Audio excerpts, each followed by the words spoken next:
fully operational.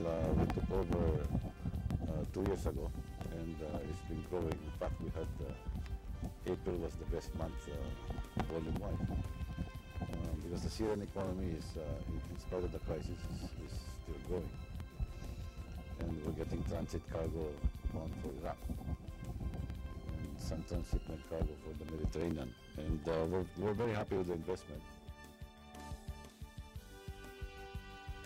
$40 milyong ang pinuhunan ng International Container Terminal Services Incorporated o ICTSI sa Port of Tartus para sa operasyon ng TICT. Itinlaga din ng kumpanya doon ang 10 Pilipino na humahawak ng supervisory and managerial positions.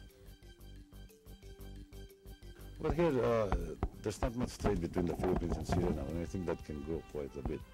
So this is a start of signing investment treaties and opening up and having both Filipino and Syrian businessmen get together. And that will grow, I think, quite rapidly over the years. Well, we have some countries that we're very active in bidding in countries like Saudi Arabia. We're looking at Jordan and countries like this, Kuwait. But we're very committed to develop this terminal here in Tartus. Si Pangulong Gloria Macapagal Arroyo ang kauna-unahang Pangulo ng Pilipinas na bumisita sa Syrian Arab Republic matapos ang 63 taong pagkakatatag ng diplomatic relations sa pagitan ng dalawang bansa.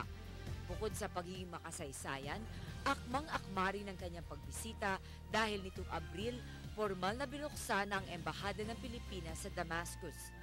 Kung kaya't ito ang simula ng inaasahang malapit at matatag na relasyon sa pagitan ng Syrian Arab Republic at ng Pilipinas sa mga darating na taon.